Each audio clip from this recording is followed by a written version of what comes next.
And now to make sense of everything which happened, it's Kim Davis from Chalk Talk filling in for Zach Tawatari. Good to see you. Good to be here. And we have the former Texan Seth Payne from Sports Radio 610. Good to see you. Good to see you, and good to see Kim, who's wearing Astros orange, so she might be able to play outfield for them next year. We'll see. If they pay me, pay me. Yeah, well, there may be some money left over. We'll see.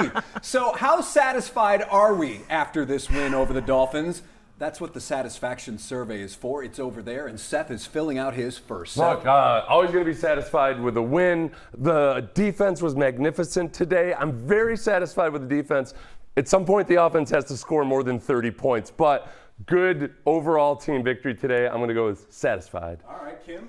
So I think that Seth was looking at my notes. I'm pretty sure he did. He kind of cheated. I, too, am very satisfied with the defense, especially they're without two starters. That's important. They played really well today. Offense played, listen, some things are trending in the right direction. I can't wait to talk about the offensive line changes, but I'm satisfied, and they're headed in the right direction. Oh, we will definitely be talking about that offensive line. Let's see. Check Seth's notes, checks Kim's notes. I'm satisfied as well. Anytime you can hold a team to under 20 or 17 points in the NFL, that is a win, and that's what the Texans got. Now, that's how we're feeling. How are the Texans feeling after this one? Luis Ortiz filing this report from NRG.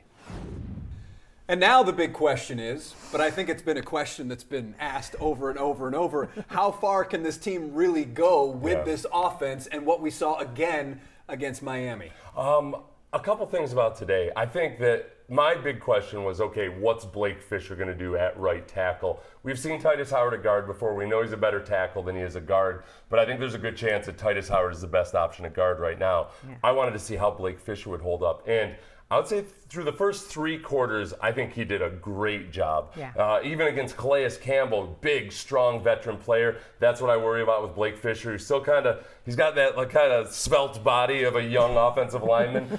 He held up well. He had some bad plays in the fourth quarter, but this might be the lineup that works best for the rest of the season and into the playoffs. Yeah, I tend to agree. I mean, I think it's important that they were able to, the communication seemed to be pretty good for the most part. There were some sacks, but CJ had time. He looked more comfortable today. Yeah. He didn't really have the happy feet once he did, but he was able to still, make his progressions and make the right reads and control the offense. So I think this is probably the sweet spot. It's not probably excellent, but man, I think it's a lot better than what we've been seeing. Well, what we saw today was there were times where CJ left the pocket, not out of necessity, but because, okay, there's nothing downfield, I'm going to stretch it out a little bit. It was nice to see him voluntarily leave the pocket instead of in a panic or for fear of his own life. But some of them were designed, though, as well, right? There were some rollouts, and you saw a lot of open space in front of C.J. Stroud. And I think anytime you give him this island, C.J. Stroud is going to make things happen, and I think he did that at times. Yeah, and I think the other thing we've been watching with CJ is, okay, are you comfortable with hitting the checkdowns? Joe Mixon is there. Use him. Right. And I think over the course of the season and today, we've seen him do that more and more. It's tough when the clock in his head, it's hard to calibrate it because the pass protection's been so bad. Right. Today, if they can keep up this level of pass protection, I think he can start to get back to have that consistent clock in his head from week to week. We saw him make some throws that we've seen him make before. Yeah. I mean, not having the line sitting in your lap helps, Yeah. right? It gives him some time. And he was able to make the check down, to go through his progressions today. He has not really been able to do that because he hasn't had time. So it appears as though the two of you are okay with this line configuration now that we have it. I'd like to see him be able to run the ball. I mean, you just can't. Joe Mixon, and it's not his. I'm not putting this on him.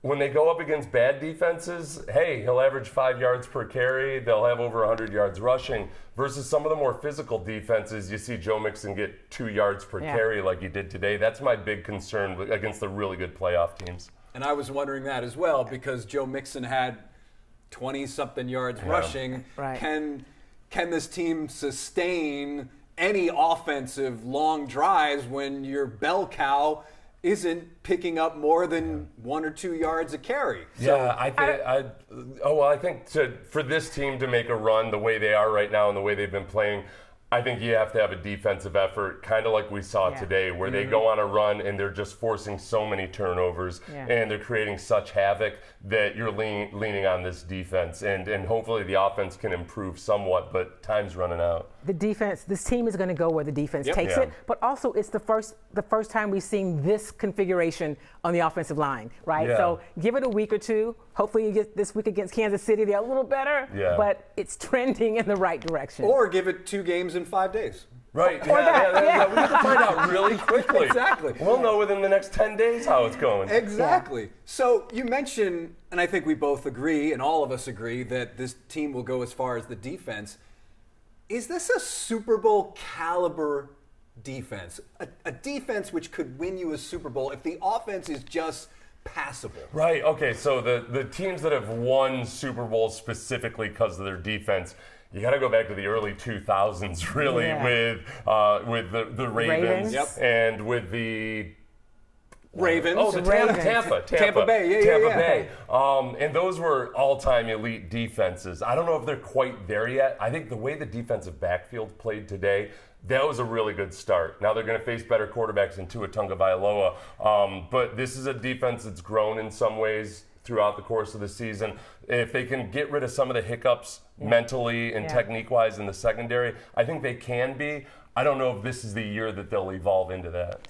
I tend to agree. I think that they are getting better. One of the knocks has been they have not been a great red zone defense. They were better there today. I know it wasn't the greatest offense, but you got to play who you have, right? Yep. So today they played well against this Dolphins offense, which had been very explosive coming in. Forget about their record. So they can be, and think about it, if they're without 2 starters. They will get Aziz back at the end of the season. So.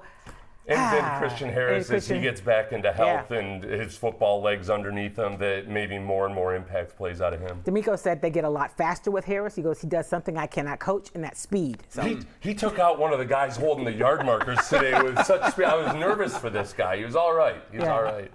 So, Dolphins are now in the rearview mirror, and ahead, it's the Kansas City Chiefs. And we have to talk about that next on Sports Extra.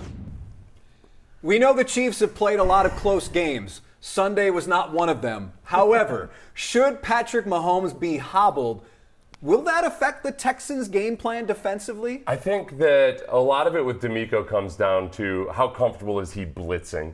And I thought today they blitzed Tua earlier and more often than I thought they were going to. I thought that they were just going to kind of sit back and play conservatively and let the 4 guys up front do it. Yeah. I think if Pat Mahomes is hobbled and still, especially if it looks like it's affecting him on the field, D'Amico might just release the hounds more readily and just let's see if we can do what we've been talking about. Yeah. Give the defense opportunities to make plays and to flip the field with field position. So I just don't really buy the hobbled Mahomes, right? How many times has he had this high ankle sprint? He's always hobbled in making some heroic play in the fourth quarter to win the game. So I don't think it changes the game plan. Yeah. I do think that the way these guys are setting the edge is good for this team. They need somebody else that can get in the backfield, right? Yeah. With Petrie gone. I don't know if it's just going to be Jimmy Ward, but they've got to do that. And so we'll see, but I don't think it changes the game plan. It's a very, very good point. It's kind of like, Tom Brady's in a walking boot. Who cares? But now Mahomes hasn't been the same guy, though. And it's if the Texans face Carson Wentz this week, I have a hard time believing that this Chiefs team without Pat Mahomes is all of a sudden going to be a team that can just figure out a way to win in the fourth quarter. It's a different animal then. Yeah. Man, imagine if the He'll be there. Yeah, he'll be there. But imagine if the Texans come out 2-0 the first 2 games of this 3-game gauntlet. That would be something. Right, yeah, and the Chiefs have played the majority of their games this year have been close games, 1-score games. We know the Texans can hang with teams like the Lions, right? So it's one of those things where the Texans have struggled to close the deal in the fourth quarter.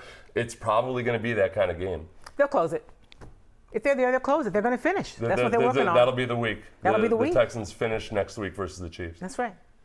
Kim Davis, thanks for filling in for Zach Tawatari. Thanks. Good to be here. Next Chalk Talk is? It's going to be Wednesday this week because Tuesday is... Where she announces she's the starting right fielder for the Houston Astros.